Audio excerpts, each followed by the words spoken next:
Bem, Candy e eu estamos felizes em estar com vocês hoje nesta linda propriedade. Foi uma bênção do Senhor, sem dúvida.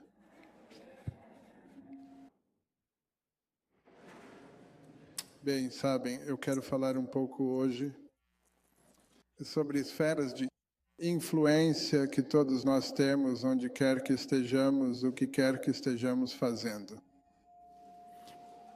Quero iniciar com uma oração.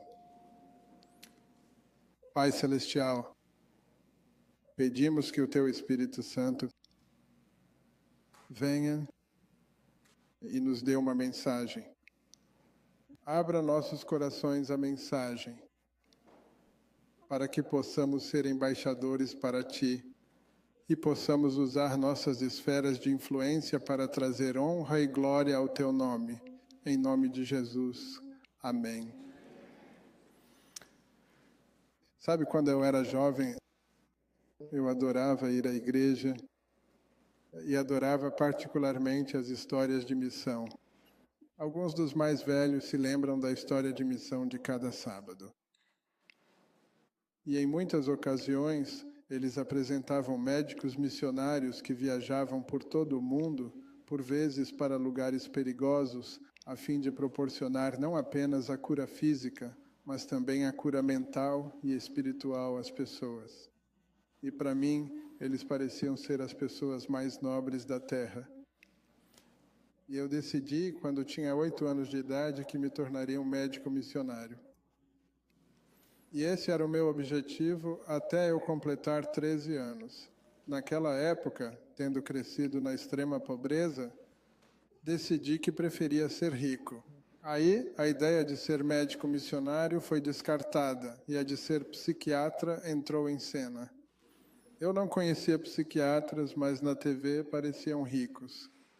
Eles dirigiam Jaguars, moravam em mansões e tinham escritórios luxuosos, conversando com gente maluca o dia todo. E como eu já estava fazendo isso de qualquer forma, disse a mim mesmo, isso vai ser um grande sucesso. E comecei a ler a revista Psicologia Hoje. Eu era o psicólogo local no ensino médio. Todos me procuravam com seus problemas. Eu os fazia sentar, alisava o queixo, diga, fale de sua mãe. Eu me especializei em psicologia na faculdade e tive professores bem interessantes. Uma das minhas professoras era Anna Freud, a própria filha de Sigmund Freud.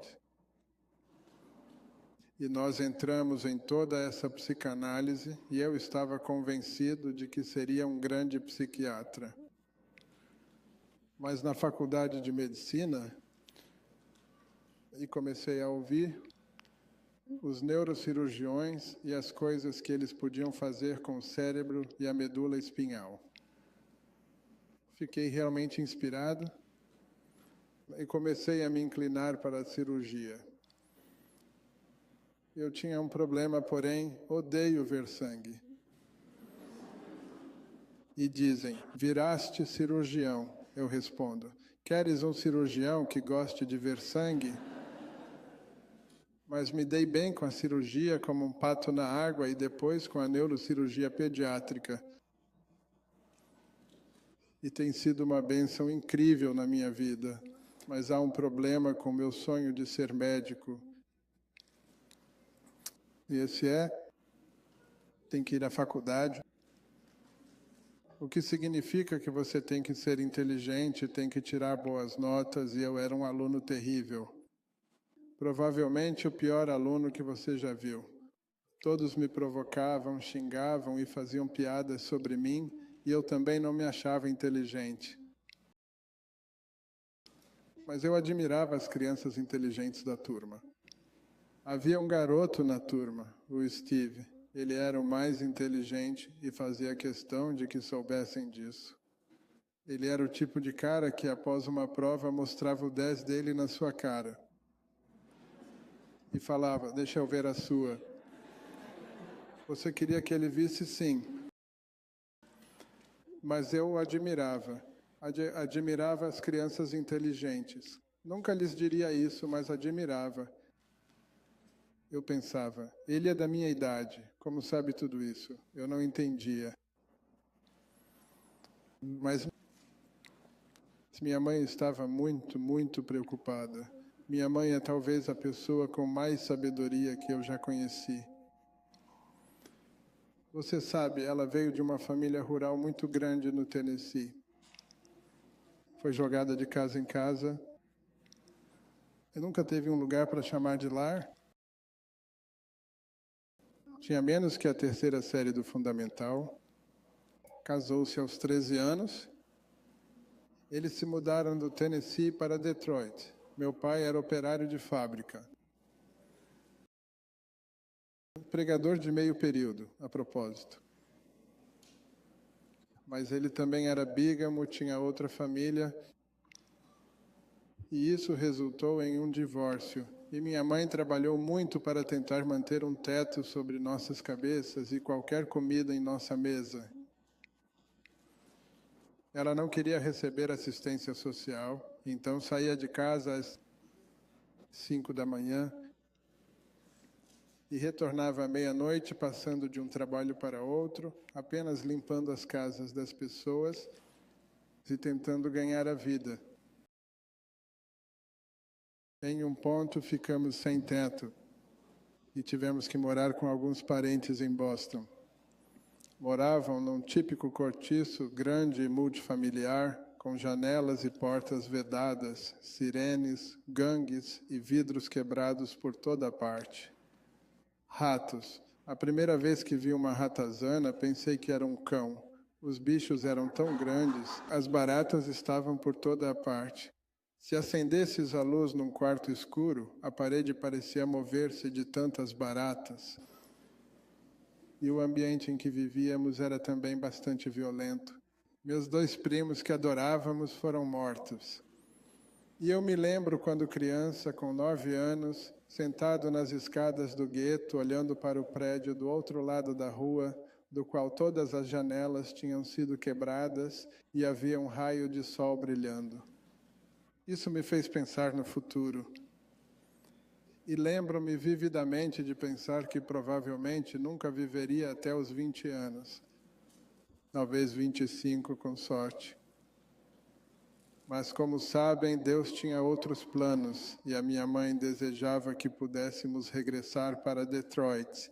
E depois de alguns anos, conseguimos voltar, ainda em uma moradia multifamiliar, ainda com uma vida selvagem significativa. Mas mesmo assim, ela era independente naquela época e eu era um aluno terrível. E ela tinha medo que eu e meu irmão tivéssemos o mesmo tipo de vida que ela teve, porque não estávamos indo bem na escola e ela não sabia o que fazer. Mas ela tinha tremenda fé em Deus, acreditava que Ele era a solução para todo problema e orava por sabedoria. E Deus lhe deu a sabedoria, pelo menos na opinião dela. Meu irmão e eu não achamos nada sábio, porque era para desligar a TV e nos fazer ler livros e entregar a ela relatórios de leitura, o que odiávamos. Contudo, o que é bastante interessante, a coisa que eu mais odiava era a pobreza. Algumas pessoas odeiam ratos, baratas, escorpiões e aranhas. Eu odiava a pobreza mais que tudo, isso até começar a ler aqueles livros. E quando comecei a ler sobre pessoas de sucesso, como empreendedores, cirurgiões, exploradores e cientistas, e ao estudar suas vidas, percebi que a pessoa que mais influencia o que acontece em sua vida é você mesmo. Não é outra pessoa ou circunstância. Isso me fez ver que não precisava viver na pobreza. Eu podia, na verdade, mudar isso sozinho e essa foi uma revelação tremenda. Eu amava animais e comecei a ler sobre eles. Li todos os livros de animais de Detroit. E depois li todos os livros de plantas. Aí comecei a ler sobre pedras, pois morávamos ao lado dos trilhos do trem. E o que se encontra ao longo dos trilhos? Pedras. Eu colecionava caixas de pedras, levava para casa, lia sobre elas. ainda na quinta série, ainda o tonto da turma. Ninguém tinha conhecimento disso. Um dia, o professor de ciências entrou com uma pedra preta e brilhante e disse: "Alguém sabe o que é isto?" Bem, eu nunca levantava a mão. Esperei que um inteligente levantasse a mão e nenhum o fez. Esperei que algum aluno bobo levantasse a mão, mas nenhum o fez. E eu disse: essa é a minha chance. E minha mão se levantou e todos se viraram. Eles disseram: o Benny levantou a mão. Isso vai ser bom. E o professor ficou chocado. Ele disse: Benjamin. Eu disse: Sr. Jake, isso é obsidiana. E houve um silêncio na sala porque soou bem. Ninguém sabia se estava certo ou errado. Não sabiam se riam ou se ficavam impressionados. Finalmente, após recuperar-se do choque, o Sr. Jake disse: exato, é obsidiana. E eu disse: obsidiana forma-se após erupção vulcânica. A lava desce, atinge a água, super resfria, elementos afloram e vitrificam. Todos me olhavam. Não conseguiam crer em tanta informação geológica vinda da boca do burro da turma. Mas eu talvez fosse a pessoa mais surpresa na sala de aula, porque me dei conta naquele momento que eu não era burro nenhum. Eu pensei, sabia a resposta porque lia os livros. Disse, cansado de ser burro? Eu disse, e se você lesse sobre todos os seus assuntos, consegue imaginar o impacto daquele momento em diante? Se eu tivesse 5 minutos, eu lia um livro. E no espaço de 1 ano e meio, eu fui do fundo da classe para o topo da classe. Lembro-me de ir ao Steve após a prova e perguntar, Steve, como você se saiu? Ele estufou o peito, ele disse, eu tirei 91. Eu disse, nossa, que pena, eu tirei 100. Eu disse, se precisar de ajuda, me avise. Eu fui talvez um pouco desagradável, mas foi ótimo dizer aquilo. Mas o importante é o seguinte, eu tinha o mesmo cérebro quando estava no fundo da turma e quando estava no topo da turma. E nós, de fato, fomos criados à imagem de Deus. E Deus não é burro. Ele nos concedeu um cérebro incrível, com bilhões e bilhões de neurônios, centenas de bilhões de interconexões. Seu cérebro é capaz de processar mais de 2 milhões de bits de informação em apenas 1 segundo. Ele lembra-se de tudo o que você já viu, tudo o que já ouviu. Não consegue sobrecarregá-lo, não se pode sobrecarregar o cérebro humano. Se porventura aprendesse uma nova informação a cada segundo, levaria mais de 3 milhões de anos para desafiar a capacidade do seu cérebro. Pense nisso. Pense na capacidade que Deus nos concedeu.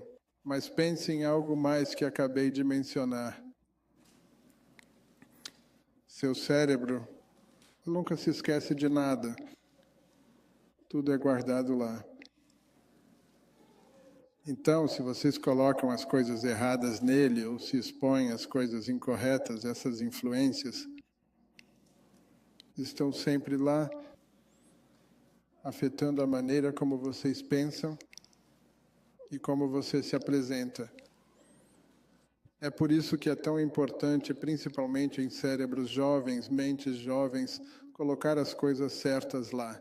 A Bíblia diz em Provérbios 22, 6, instrua a criança no caminho em que deve andar e até quando envelhecer não se desviará dele.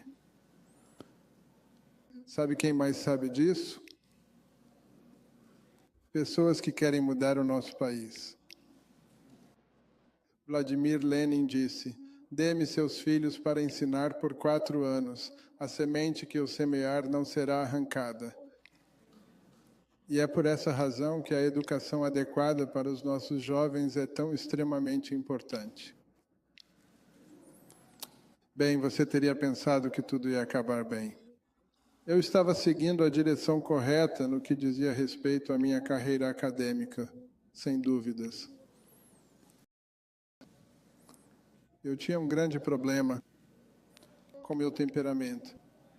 Eu ficava com tanta raiva. E quando eu ficava com raiva, não pensava, só queria machucar as pessoas. Lembro de bater em alguém com um taco de beisebol.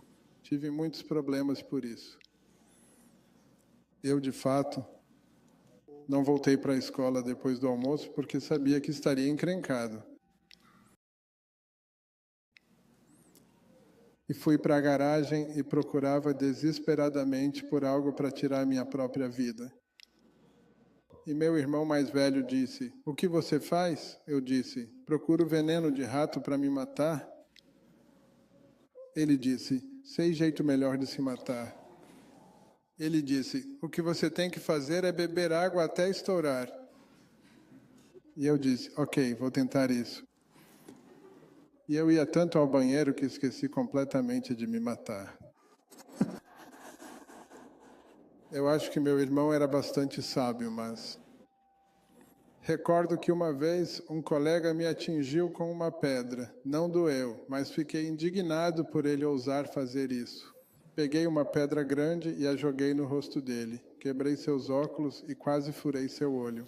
Um colega tentava fechar meu armário na escola, mas eu não queria. Então, dei um soco na testa dele. O cadeado na minha mão fez um corte de 7,62 centímetros na testa dele. Minha mãe queria que eu vestisse algo. Eu não quis. Peguei um martelo para bater nela. Felizmente, meu irmão o segurou por trás. Fora isso, eu era um garoto muito bom. Mas veja como o temperamento pode realmente causar muitos problemas. E algumas pessoas têm suas vidas completamente alteradas por causa de um ataque de raiva. E quando eu tinha 14 anos, outro adolescente me irritou e eu, por acaso, estava com uma grande faca de acampamento e tentei esfaqueá-lo no abdômen. Felizmente, ele tinha uma fivela de cinto metálica sob a roupa e a lâmina da faca a atingiu com tanta força que quebrou. Ele fugiu aterrorizado, mas eu estava ainda mais, ao perceber que tentava matar alguém por nada. E eu me tranquei no banheiro e comecei a pensar na minha vida. Eu tinha melhorado muito academicamente, mas percebi que nunca realizaria meu sonho de ser médico com um temperamento como aquele. Eu acabaria na cadeia, no reformatório ou no túmulo. E eu orei. E eu disse, Senhor, eu não consigo controlar meu temperamento. Nada funciona. Só tu podes fazer isto. E eu disse, se tu mudares, eu serei bem-sucedido. E se não mudares, eu vou fracassar. Eu peguei a Bíblia em minhas mãos e a abri. E abriu no livro dos Provérbios. E havia lá todos esses versículos a falar sobre a raiva, como Provérbios 19:19, que diz, não adianta ajudar um homem irado, porque ele voltará aos problemas. Mas havia versículos encorajadores, como Provérbios 16:32. Mais poderoso é quem controla o temperamento do que quem conquista uma cidade. Verso a verso. E então eu vi todos esses versículos sobre tolos, e todos pareciam ter sido escritos sobre mim. E eu percebi, enquanto eu orava, lia e contemplava, o Espírito Santo me revelou que a razão pela qual eu ficava com tanta raiva é porque eu era egoísta. Eu só pensava em mim. Alguém me prejudicou, pegou o que era meu, eu queria isso. Era eu, meu e mim. E se você conseguisse sair do centro do círculo e deixar que fosse sobre outra pessoa, isso mudaria a sua vida drasticamente. Foi o último dia em que tive um ataque de raiva e as pessoas dizem, você só aprendeu a esconder. Mas vou contar um segredo. Quando o Senhor muda seu coração, Ele não faz um trabalho superficial de retoque, Ele conserta por dentro, amém. E quem me conhece hoje não consegue acreditar que eu já tive um temperamento forte, incluindo o presidente Trump. Ele não acreditava que eu tinha temperamento. Mas é dessa forma que o nosso Deus, o nosso Senhor e o nosso Salvador opera. Isso acontece. E é possível para Ele realmente mudar uma pessoa. E é o que todos precisamos. Uma mudança de coração para que Ele reine em nossas vidas. Mas então chegou a hora da faculdade. E um dos programas de televisão que eu tinha plena permissão para acompanhar e ver era, na verdade, meu programa de TV favorito, chamava-se GE College Bowl. Isso foi há muitos anos. Para a maioria de vocês, isso foi antes do seu tempo, mas passava todo domingo, às 6. Eles colocavam 2 faculdades para competir, 4 de cada lado, e faziam perguntas sobre ciência, matemática, história e geografia. E eu era muito bom em tudo isso. Contudo, eles também fariam perguntas sobre arte clássica e também sobre música clássica.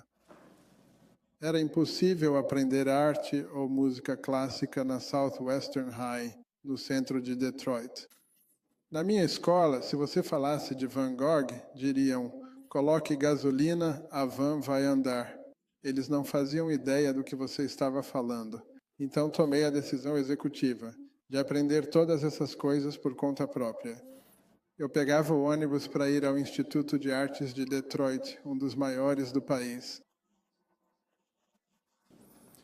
Eu percorria as galerias até conhecer cada pintura, o pintor e sua biografia, ouvindo meu rádio portátil, Bach, Telemann, Mozart.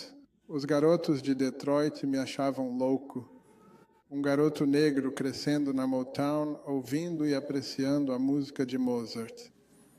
Tentei convencê-los que o Mo de Motown era Mozart, mas ninguém aceitou. Mas eu até decidi para qual faculdade ia me inscrever com base nesse programa, porque eu só tinha dinheiro para me inscrever em uma. Eu disse: vou me candidatar à faculdade que vencer o campeonato do College Bowl. Bem, naquele ano, o grande campeonato foi disputado entre Harvard e Yale. E Yale arrasou com Harvard. Eu não queria estudar com um monte de gente burra, então me candidatei a Yale e felizmente me aceitaram com uma bolsa. Eu estava muito entusiasmado e entraria para a equipe College Bowl de Yale. Mas o ano em que fui para lá foi o ano em que o College Bowl saiu do ar. Então é uma história triste, mas havia um lado bom nessa história. Porque foi lá que conheci minha esposa Candy e estamos casados há mais de 50 anos. Amém. O Senhor é bom. Amém. E uma coisa que digo a vocês, jovens: vocês podem orar e pedir a Deus a pessoa certa para casar. Aleluia. Porque hoje em dia temos um problema muito grande com isso. Uma grande quantidade de divórcios. Família se desfazendo é horrível para as crianças. Então, no último ano da faculdade, eu disse: Senhor, por favor, encontre a pessoa certa para mim. Eu tenho resistido a relacionamentos, mas não vou resistir ao próximo. Então, faça com que seja a pessoa certa. E ele fez exatamente isso. Ele fez isso incrivelmente, e Candy, por acaso, é musicista, uma violinista. E se eu não estudasse música para a faculdade, talvez nunca teríamos nos encontrado. Então, é incrível a maneira como o Senhor é capaz de fazer as coisas e resolver tudo.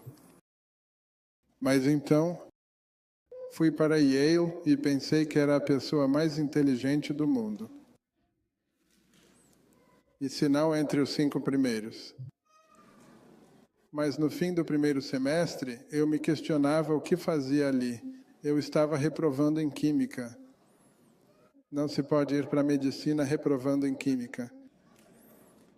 E nós tínhamos chegado ao momento da prova final. Não tinha chance de eu passar, mesmo com um A no exame final. Contudo, o professor era uma pessoa extremamente gentil, ou então alguém sádico. Não consigo ter certeza, pois ele disse: qualquer um que esteja reprovando, eu darei crédito em dobro na prova final, apenas para te dar aquela última faísca de esperança antes de você se entregar. Então eu ia estudar naquela noite antes do exame final. Eu ia ler aquele livro grosso de química inteiro e, obviamente, adormeci depois de poucas páginas e sonhei que estava em um auditório, sozinho, e havia uma figura nebulosa a resolver problemas de química no quadro, e eu acordei de manhã cedo. Aquele sonho estava tão nítido na minha mente. Eu rapidamente procurei todas as coisas com que sonhei. E quando fui fazer o exame e abri o caderno de teste, o primeiro problema eu reconheci era um dos problemas que eu tinha sonhado, então foi fácil. E o seguinte, e o seguinte, e o seguinte, até o fim do exame. Fui uma das primeiras pessoas a sair, tive nota máxima no exame. Eu estava tão contente, mas percebi naquele instante que Deus fez aquilo por mim. E eu disse: Senhor, nunca mais precisará fazer isso. E comecei a estudar com muito mais dedicação depois disso, porque em Detroit, no sistema de ensino médio, eu conseguia tirar A em qualquer coisa, estudando apenas por alguns minutos antes de fazer a prova. Mas não funcionou tão bem numa universidade de ponta da Ivy League. Mas o Senhor me ensinou isso no momento apropriado da minha vida e fez uma grande diferença. Mas então eu estava na faculdade de medicina e disse: eu superei o último obstáculo. Não há mais problemas. Vou finalmente realizar meu sonho de me tornar um médico. Mas fui muito mal nos primeiros exames abrangentes. Tão mal, de fato, que meu orientador, o qual deveria me guiar na faculdade de medicina, me chamou em seu escritório e ele então falou: você não tem perfil para a medicina. E tentou que eu desistisse da medicina. Ele disse que poderiam me ajudar a entrar em outra disciplina. Eu fiquei arrasado. A única coisa que eu queria fazer desde os 8 anos de idade, o último obstáculo, e agora me dizem para abandonar a faculdade de medicina. E voltei para o meu apartamento, muito desanimado mesmo, e orei. Eu disse: Senhor, pensei que me querias médico. Eu sempre quis ser um, e agora parece que não vai acontecer. Ajuda-me a entender o que se está a passar aqui. E comecei a pensar. Eu disse: em que tipo de matérias é que sempre te saíste bem? E eu percebi que me saía muito bem em matérias que exigiam bastante leitura. E eu disse: em que tipo de matérias você tropeçou? E percebi que essas eram matérias em que eu assistia a muitas palestras chatas, pois não consigo absorver nada de palestras chatas. E eu ficava 6 horas por dia nelas, basicamente perdendo 6 horas do meu tempo. Então tomei uma decisão executiva de pular as palestras chatas e usar esse tempo para ler.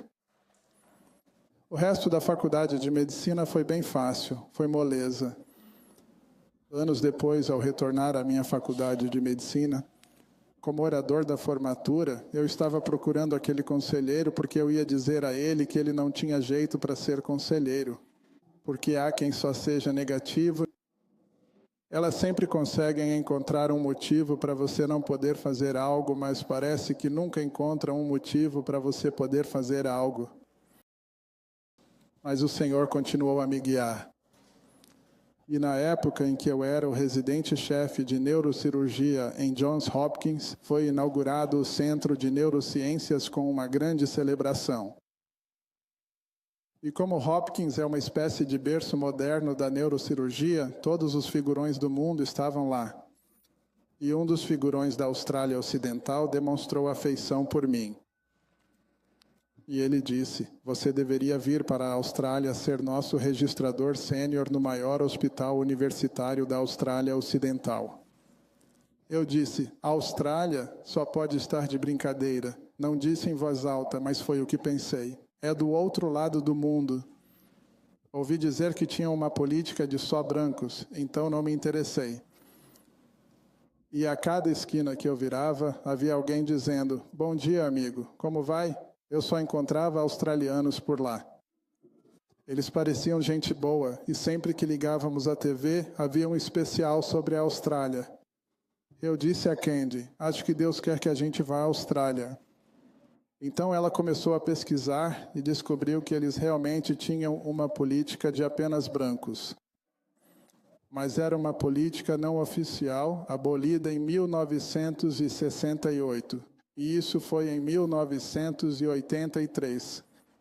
Então vendemos todos os nossos bens terrenos e partimos para a Austrália. E nossos amigos diziam: voltam em 3 semanas. Mas mal sabiam que sem dinheiro não poderíamos voltar. Mas sabem qual foi o maior problema que tivemos na Austrália? Dar conta de tantos convites para jantar. Eles adoram americanos. Convidavam a gente só para ouvir nosso sotaque. Eu dizia: nós somos americanos, vocês têm o sotaque, mas nos divertimos lá. O segundo maior problema era que toda vez que eu sentava para escrever num prontuário, invariavelmente alguém aparecia e dizia: você se importa se eu tocar no seu cabelo? Eu diria: pode tocar, mas custa 10 pratas. Mas me diverti com os australianos. Eu lhes dizia que não lembrava dos nomes, pois eram todos iguais. Contudo, ir para lá acabou sendo uma enorme vantagem para mim, pois havia apenas 4 consultores neurocirurgiões em toda a Austrália Ocidental, o que foi bastante favorável. E assim que eles descobriram que eu podia operar, me encarregaram do principal hospital de ensino e eles foram para os hospitais privados. E assim, eu realizava 3 ou 4 craniotomias complexas diariamente. Com isso, obtive uma experiência imensa. Se eu tivesse ficado em Johns Hopkins, eu seria o último da fila, fazendo o que ninguém queria. Então, quando voltei para Hopkins um ano depois, e abriu uma vaga de chefe de neurocirurgia pediátrica, normalmente eles teriam buscado alguém experiente e famoso. Eles disseram: Carson tem só 33 anos, mas nossa, ele faz tudo. Foi assim que me tornei diretor de neurocirurgia pediátrica tão cedo num hospital de grande prestígio. O Senhor tinha em mente o tempo todo exatamente como Ele queria que eu fizesse as coisas.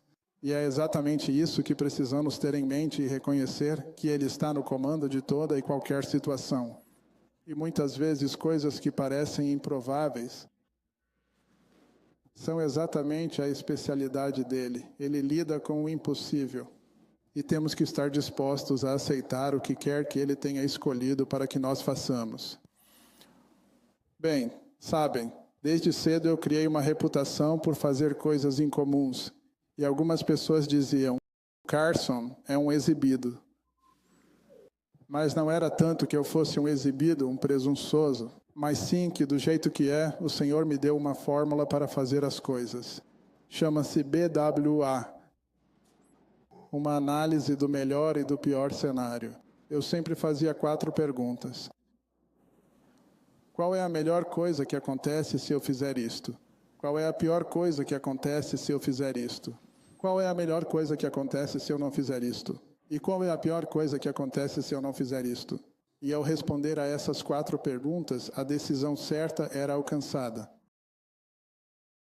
Um dos obstetras veio até mim e disse: Ben, eu sei que o senhor realiza procedimentos um tanto incomuns. Tenho aqui uma paciente grávida de gêmeos e um deles tem um caso grave de hidrocefalia.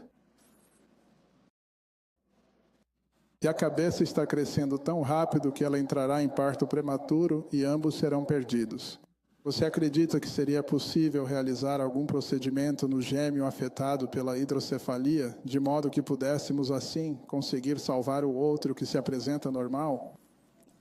E havia saído um artigo no New England Journal of Medicine pouco antes que falava sobre cirurgia intrauterina, a qual consiste em operar bebês que ainda estão no útero materno, e eles concluíram que ainda não estávamos prontos, mas que era um objetivo futuro nobre. Se esses bebês teriam futuro, precisavam de algo já. E eu conhecia um neurocirurgião pediátrico na Filadélfia que estava realizando um trabalho experimental de cirurgia intrauterina em ovelhas. Então eu o contatei. Eu disse: Bob, você acredita que podemos adaptar o procedimento que você está realizando para que seja apropriado para humanos em apenas uma semana? Acredite ou não, conseguimos modificá-lo para que pudesse ser feito em humanos em uma semana. Mas eu não pude fazer o procedimento no Johns Hopkins porque o comitê de ética disse: isso é muito arriscado, não podemos fazer algo assim. Então fui a um hospital comunitário sem comitê de ética. Ali mesmo na tela, no ultrassom da sala de cirurgia, enquanto estávamos realizando o procedimento, era possível observar a cabeça encolher na hora, bem diante dos seus olhos. E isso nos deu mais algumas semanas de gestação para que os pulmões pudessem amadurecer e os bebês nasceram. E foi uma grande notícia nacional quando eles nasceram. Mas então alguns dos críticos disseram que não era ético fazer aquilo. Isto é, até que ficou claro que não só o bebê normal estava bem, mas o bebê com hidrocefalia também estava bem. E aí todos diziam: bem, eu faria o mesmo nessas circunstâncias. Mas como sabem, o Senhor nos guia. E muitas vezes nós não seguimos a sua orientação por causa do medo. Você sabe, quando eu era criança, o medo realmente mudou a minha vida. Eu tinha o medo anormal de cães. Toda vez que eu saía de casa, tinha que olhar ao redor para ver se havia um cachorro. E se tivesse um cão, eu não saía. Eu estava no meu caminho para a escola, quase chegando quando via um cachorro e tinha que dar a volta. Isso significava regressar por completo, dar a volta ao quarteirão e retornar pela direção oposta. E haveria outro cão. Eu chegava atrasado e os professores estavam cansados das minhas desculpas com cães. E um homem me disse: eu tinha 8 anos. Ele disse: Benny, se agires como se não tivesses medo do cão, eles não te incomodam. Ele diz: não importa o quão grandes e ferozes sejam, se você demonstrar que não teme, eles não o incomodarão. Eu disse: tenha certeza disso? Ele disse: absoluta. Havia um cão bravo no fim da rua, o Rusty. Eu disse: vou testar isso no Rusty. Então eu vou andando até lá, todo confiante. O Rusty me vê. Ele vem correndo, latindo e rosnando ferozmente, vindo direto para a minha perna. E eu disse: isso foi um grande erro. Mas aí ele só cheirou minha perna, voltou para a varanda e deitou. Foi a última vez que Rusty me perseguiu. Ele ia atrás de outros, mas não me incomodava, pois sabia que não teria reação. E assim, com muita frequência, tememos outras pessoas, tememos o que alguém possa vir a fazer, pois não depositamos a nossa total confiança e fé em Jesus, que tem total controle de todas as coisas. E eu me lembro de uma vez, quando eu era residente, eu estava de plantão, e era a época de um grande congresso nacional. Então, todos os neurocirurgiões titulares estavam no evento. E havia apenas um que tinha sido deixado para trás para lidar com as emergências. Bem, naquela noite, um jovem deu entrada brutalmente espancado com um taco de beisebol. E ele estava em estado terminal. E havia apenas uma coisa que poderia salvá-lo. Era uma cirurgia radical em que se removia parte do lobo temporal e frontal para criar espaço no crânio. Eu nunca tinha feito aquela cirurgia. Já a tinha visto, mas não importava, pois eu precisava chamar o chefe. Eu era residente, não podia levá-lo para a sala de cirurgia sem um titular. Então liguei para o titular, mas não conseguia encontrá-lo. Enfermeiras não o achavam. O operador não o achava. O jovem estava morrendo. Eu tinha um dilema. Devo arriscar minha carreira e levá-lo ilegalmente para a sala de cirurgia, para uma cirurgia que nunca fiz? Ou ser seguro e só entubá-lo, aplicar esteroides, pôr na UTI e deixar a natureza seguir seu curso? E novamente eu me dirigi ao trono da graça e supliquei por sabedoria. E no final daquela oração, uma calma completa tomou conta de mim. E percebi que era de suma importância levá-lo à sala de cirurgia. E eu o levei. E tudo me veio à memória. A operação correu muito tranquilamente, e aquele jovem hoje é conselheiro para outros jovens, e está indo muito bem. Mas sabe, eu nunca me envolvi em problemas. E, na verdade, fui elogiado por fazer a coisa certa. E é isso que devemos ter em mente. A nossa obrigação é sempre fazer o que é correto, sem nos preocuparmos excessivamente com as consequências, pois Deus está no controle de tudo. Ele nos concedeu regras e também muitos regulamentos. Não porque Ele seja um tirano implacável, não porque Ele quer nos controlar, mas porque Ele nos ama. Ele nos criou e sabe o que é bom para nós. Sabe, um dia eu estava na sala de cirurgia. O telefone toca. Uma das enfermeiras segura o telefone na minha orelha. E eram os advogados da universidade e eles estavam dizendo: o estado da Flórida está tentando anexar os seus rendimentos para a pensão alimentícia. E eu: o quê? Disse: tenho 3 filhos, sustento-os bem. E eles disseram: não, há uma mulher na Flórida que diz ser você o pai do filho dela. Ela sabe onde você estudou: ensino médio, faculdade de medicina, internato, residência, e tem uma foto sua de pijama cirúrgico. Eu disse: qualquer um pode conseguir isso. Uma ação de paternidade com base nisso? Tive de envolver meu advogado e a situação escalou. E então o Estado disse: envie-nos uma amostra de sangue para que possamos fazer o teste de DNA. E eu disse: peraí, incompetentes como são, querem que eu envie uma amostra de sangue? Eu disse: vai dar em cena de crime e vou para a cadeia. E eu disse: meu sangue vocês não pegam. E a situação escalou mais. E depois simplesmente morreu, desapareceu. Porque o que acontece é que as pessoas veem alguém como eu, que está sempre fora, dando muitas palestras, envolvido em várias atividades extracurriculares, e elas presumem que essa pessoa provavelmente andou se envolvendo com muitas pessoas e nem se lembra de todas as pessoas com quem se relacionou, e elas têm uma boa reputação e vão querer salvar essa reputação, então vão ceder. Mas eu tinha uma arma secreta. Eu sabia que a única mulher com quem eu me deitei em toda a minha vida era a minha esposa, então não precisei coçar a cabeça e dizer: houve alguma conferência onde eu tenha feito algo? E vejam, quando a gente segue as regras de Deus, quando faz o que Ele nos pede, isso simplifica bastante a nossa vida. É de suma importância seguir fielmente todas essas regras e acatar as orientações fornecidas.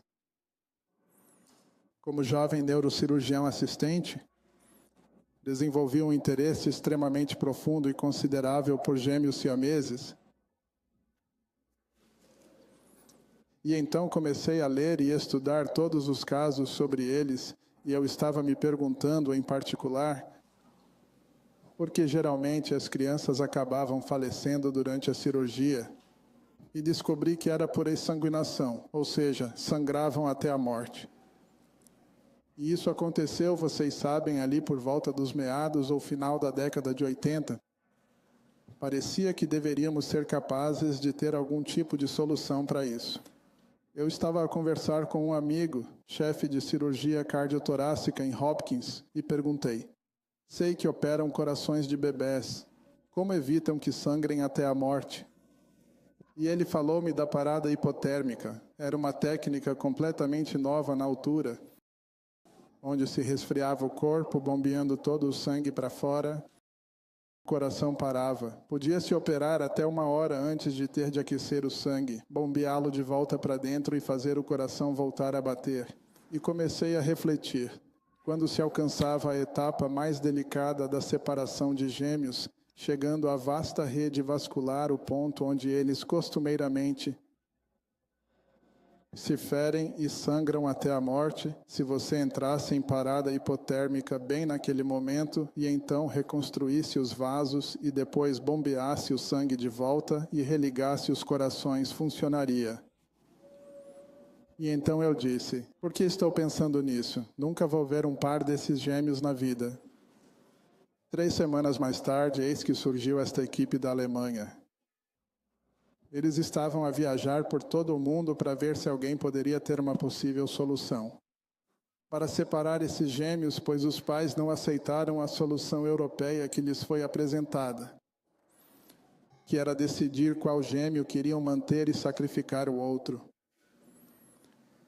E quando lhes expliquei a ideia de empregar a parada hipotérmica, todos concordaram. Sabe, isso pode dar certo. E então formamos uma equipe. E realmente foi um procedimento incrível, no entanto, para nossa surpresa, ele de fato funcionou. E isso, claro, atraiu muita atenção para mim. Nós, subsequentemente, operamos vários pares de gêmeos siameses, alguns dos quais estão vivos e bem como adultos hoje. Mas nada disso teria acontecido se Deus não tivesse plantado aquela pequena intuição em mim de procurar uma forma de resolver aquele problema. E para os jovens presentes, quero que saibam que o Senhor, por vezes, colocará algo nos vossos corações. Não se afastem disso. Ele vos concedeu um talento incrível. Fomos criados à imagem de Deus. E isso significa que muito pouca coisa é impossível para nós.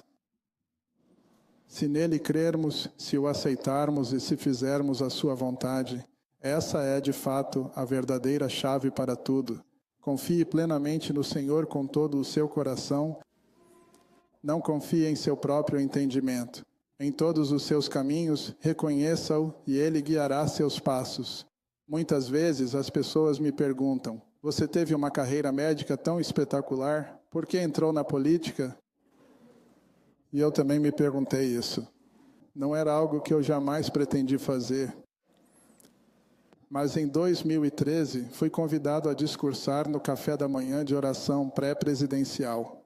Eu fiz o discurso principal no café da manhã de oração presidencial em 1997, com Bill Clinton presidente, e não sabia que alguém já havia feito isso 2 vezes.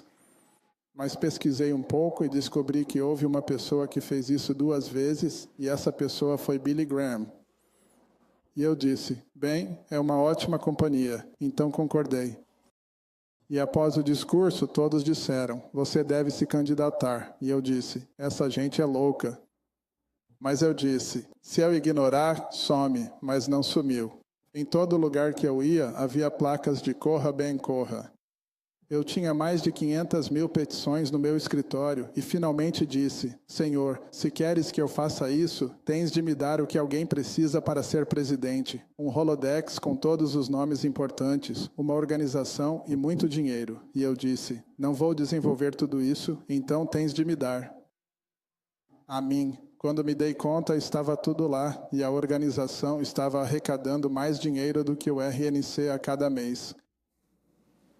E enquanto eu viajo pelo país, dos menores vilarejos às grandes cidades, descobri que a maioria tem bom senso. Mas o que lhes falta é coragem.